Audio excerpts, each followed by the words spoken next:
Forget what you thought you knew about Vauxhall Astras from the 80s and 90s. This current car is on a par with the best in the family hatchback class.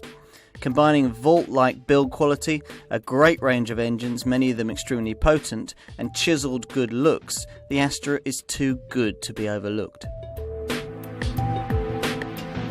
When the Mark V Vauxhall Astra was launched in 2004, it changed the way we thought about family hatchbacks from mainstream brands, bringing the kind of build integrity we admired and paid a premium for from products like Volkswagen and Audi to the mainstream market. It also brought a sophisticated look that was quite unlike any Vauxhall Astra before it. The 5-door model was a good looker, but it was the 3-door sport hatch that was a real jaw-dropper, looking like something that had escaped from a motor show stand. Estates and twin-top coupe cabriolets followed soon after the original version's launch, and in early 2007 there was a minor styling change front and rear, and the addition of the great 1.6-litre petrol turbo engine that I'm driving here. A large percentage of the buying decision comes in the first 100 yards of any given test drive, and the Astra immediately impresses, making the driver feel comfortable and at ease with the controls. Take note, BMW. One thing that's immediately obvious is the quality of the ride, courtesy of an advanced suspension system. Now, this was the first car in its class to offer continuous damping control, CDC. Basically electronically controlled shock absorbers that adapt to the road surface and the driver's style, producing the optimum ride and handling at all times. Up-spec models like this one feature a sport button here, so that the suspension settings, the accelerator and the steering response can all be easily programmed to the mood of the driver. Now, it's the sort of thing that we've become used to seeing on up-spec premium sports cars, but not on family hatchbacks until now.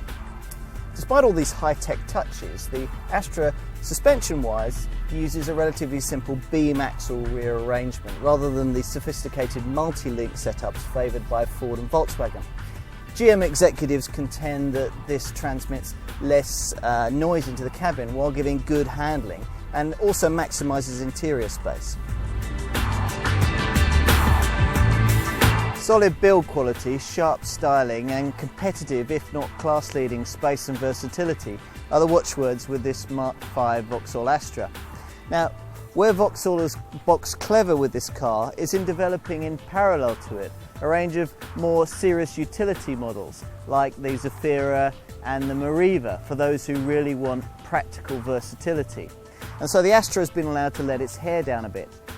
4 different body styles are offered: this 5-door hatch, the 3-door sport hatch, a 2-door coupe cabriolet with its metal folding roof, and probably the most practical of the bunch, a 5-door estate.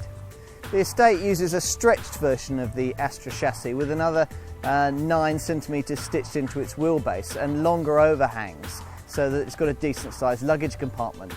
That's 470 litres in size with all the seats in place, a figure that rises to 1,550 litres when you fold all the seats flat.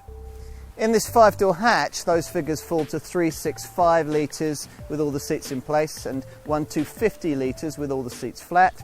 And in the 3-door sport hatch, the figures are 312 litres with all the seats in place and 1070 litres with all the seats flat. Prices lie in the £12,000 to £21,000 bracket, common to most of this car's family hatchback rivals. Principally, of course, Ford's Focus, but also conceivably models like Renault's Megane, Volkswagen's Golf and Peugeot's 308, to name but a few. Now, engines. One surprise is that even the entry-level petrol units really feel quite good.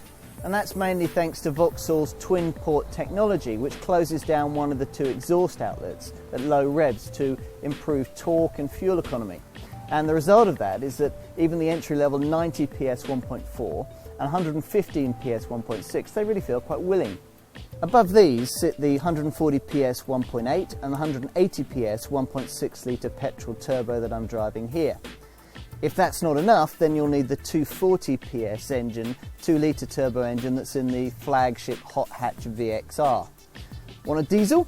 Well, you've got a choice of 1.3, 1.7 or 1.9 litre turbo diesel in units, developing anything from 90 to 150 PS. Equipment levels have been boosted in recent times. although it's worth checking out quite carefully what you get at the particular trim level that you have in mind. Certain items that you may well want, like curtain airbags and stability control, aren't offered across the range, so bear that in mind when you're comparing with rival spec levels. One thing that you won't better is the excellent 5-star Euro NCAP safety rating that's been awarded to this Astra. With such a massive spread of models, the cost of ongoing Astra ownership varies widely. An entry-level 90 brake horsepower 5-door diesel, for example, will cost you just 29.6 pence per mile to run, which is less than an entry-level Focus, and about the same as a lot of jumped-up city cars. At the other end of the scale, the flagship turbocharged VXR will cost you 48.4 pence per mile to run, which is about the same as a BMW 320i. Still, the main thing you need to know is that the mid-range models, the mainstream ones that most people actually buy, are agreeably affordable to run. Take a 100 brake horsepower 1.7 litre CDTI 5-door, for example. That should average around 56 miles to the gallon. And even a 1.8 litre petrol, you should get around 36 or 37 miles to the gallon from that. Now, Vauxhall being a mainstream brand, residual values aren't quite as strong as, say, Volkswagen's, but the Astra claws the advantage back through things like a low upfront purchase price, the modest cost of options, and very affordable servicing costs. Take a 1.8 litre Astra, that'll cost you about £658 to service over the first 3 years of its life. Now compare that to something like £900 for something like a comparable Honda Civic. Insurance costs are affordable too. You'll be in sort of 5 to 8 groupings for most of the models, and even something with a bit of life under the bonnet, like a 1.8 litre SRI model, is only in Group 9. More than many other cars, the Vauxhall Astra is a model that rewards some homework. The range is vast and can be a little bit confusing, but there are some key models and trim levels that are worth hunting down, plus a series of great dealer offers very often that you'd never get from some of the more premium brands. Great refinement and a supple ride make the Astra a good choice for the higher mileage motorist, and the diesels are priced in such a way that you won't need to travel to the moon and back to recoup their premium in terms of lower fuel bills.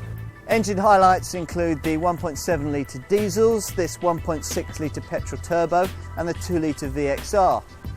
With solid build quality and a shape that's aged extremely well, there's plenty of life in the Astra yet.